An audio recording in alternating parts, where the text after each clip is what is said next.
Item ಯಾವುದೇ ಇರಲಿ try ಮಾಡಿ ಆಚಿ ಚಿಕನ್ ಮಸಾಲಾ. ರಾಮೋಜಿಪಲ್ಲಿಯಲ್ಲಿ ಅದ್ಧೂರಿಯಾಗಿ ಶ್ರೀರಾಮನವಮಿ ಆಚರಣೆ ನಡೆದಿದೆ. ಚಿಕ್ಕಬಳ್ಳಾಪುರ ಜಿಲ್ಲೆಯ ರಾಮೋಜಿಪಲ್ಲಿ ಗ್ರಾಮ ಇದು. ಸಮಾಜ ಸೇವಕ ಹರಿನಾಥ್ ರೆಡ್ಡಿ ನೇತೃತ್ವದಲ್ಲಿ ಪೂಜೆಗಳನ್ನು ಮಾಡಲಾಯಿತು. ಅಯೋಧ್ಯೆ ಮಾದರಿಯಲ್ಲೇ ಹೋಮ ಹವನಗಳು ನಡೆಯಿತು. ಅಲಂಕಾರದಿಂದ ಉತ್ಸವ ಮೂರ್ತಿಗಳು ಕಂಗೊಳಿಸ್ತಾ ಇತ್ತು. ಆಂಧ್ರ ಮತ್ತು ಕರ್ನಾಟಕ ಗಡಿಯಲ್ಲಿರುವ ರಾಮೋಜಿಪಲ್ಲಿಯಲ್ಲಿ ಶ್ರೀರಾಮನ ಪಟ್ಟಾಭಿಷೇಕ ಅದ್ಧೂರಿಯಾಗಿ ನಡೆಯಿತು. ಬಿಜೆಪಿ ಮುಖಂಡ ಹಾಗೂ ಸಮಾಜ ಸೇವಕ ಹರಿನಾಥ್ ರೆಡ್ಡಿ ನೇತೃತ್ವದಲ್ಲಿ ರಾಮನ ಪಟ್ಟಾಭಿಷೇಕ ಪೂಜೆ ನೆರವೇರಿತು. ಕುಂಭಕೋಣಂನಿಂದ ಸೀತಾರಾಮ ಸಮೇತ ಲಕ್ಷ್ಮಣ ಮತ್ತು ಹನುಮ ವಿಗ್ರಹಗಳನ್ನು ತಂದಿದ್ರು ಅರ್ಚಕರು. ಹೀಗಾಗಿ ಸಾಕಷ್ಟು ಭಕ್ತಿಭಾವದಿಂದ ಉತ್ಸವ ನಡೆಯಿತು.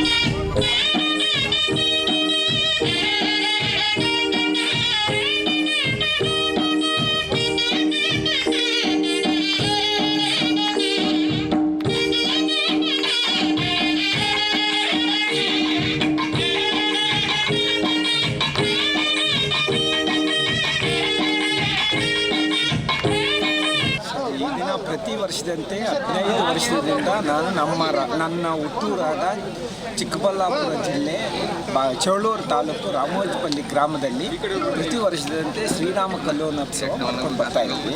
ಅದರ ಜೊತೆಗೆ ಈ ವರ್ಷ ಏನಂತಂದರೆ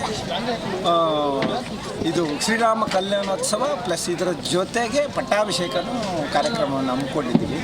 ತುಂಬ ಸುಂದರವಾಗಿದೆ. ನಮ್ಮ ಗ್ರಾಮಸ್ಥರು ಮತ್ತು ನಮ್ಮ ಸುತ್ತಮುತ್ತಲಿನ ನಮ್ಮ ಪಂಚಾಯಿತಿ ಮತ್ತು ಚೇಳೂರು ತಾಲೂಕಿನ ಎಲ್ಲ ಮುಖಂಡರು ಬಂದು ದೇವರ ಶ್ರೀರಾಮನ ಅನುಗ್ರಹದಿಂದ ಆಶೀರ್ವಾದ ಪಡೆದು ನಮ್ಮ ರಘುವೀರ ಸ್ವಾಮಿ ಅಂತ ನಮ್ಮ ಇದರಲ್ಲೇ ಇದ್ದಾರೆ ಇದರಲ್ಲಿ ಕನ್ನಂಪಲ್ಲಿ ರಘುವೀರ ಸ್ವಾಮಿ ಅಂತ ಅವರು ತುಂಬ ವಿಜೃಂಭಣೆಯಿಂದ ಪೂಜೆಯನ್ನು ನೆರವೇರಿಸಿದ್ರು.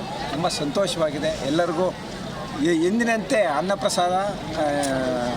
ಅನ್ನಪ್ರಸಾದ ಇದೆ.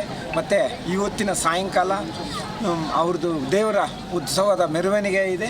ಅದರ ಜೊತೆಗೆ ರಸಮಂಜರಿ ಕಾರ್ಯಕ್ರಮ ತೆಲುಗು ಖ್ಯಾತ ನಟ ಹಾಗೂ ಇವರು ಆದಿ ಅಂತ ಯಾವುದು ಜಬರ್ದಸ್ತ್ ಟೀಮ್ ಆದಿ ಟೀಮಿಂದ ಮತ್ತು ಅದರ ಜೊತೆಗೆ ಡಿ ಜೋಡಿ ಅವ್ರದ್ದು ಒಂದು ರಸಮಂಜರಿ ಕಾರ್ಯಕ್ರಮವನ್ನು ಹಮ್ಮಿಕೊಂಡಿದ್ದೀವಿ.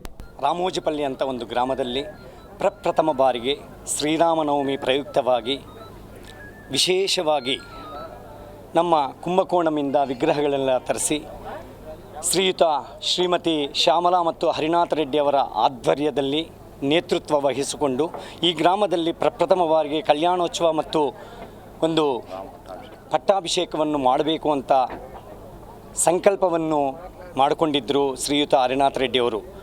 ಅದೇ ರೀತಿಯಂತೆ ಇವತ್ತು ಗ್ರಾಮದಲ್ಲಿ ವಿಶೇಷವಾಗಿ ಸ್ವಾಮಿಗೆ ದೇವಸ್ಥಾನದಲ್ಲಿ ಪೂಜೆಗಳು ಕೈಂಕರ್ಯಗಳೆಲ್ಲ ಮುಗಿಸ್ಕೊಂಡು ತದನಂತರ ಸ್ವಾಮಿಯನ್ನು ಪಟ್ಟಾಭಿಷೇಕಕ್ಕೆ ಕಲ್ಯಾಣ ಮಹೋತ್ಸವಕ್ಕೆ ವಿಶೇಷವಾಗಿ ವೈಭವೋಪೇತವಾಗಿ ಎಲ್ಲರೂ ನೃತ್ಯದಿಂದ ಸ್ವಾಮಿಯನ್ನು ಕರ್ಕೊಂಡು ಬಂದ್ವಿ.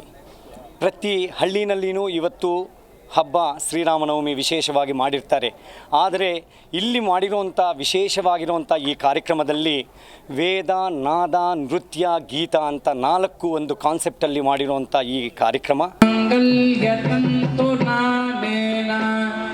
ಜಗಜ್ಜೀವನ ಹೇತು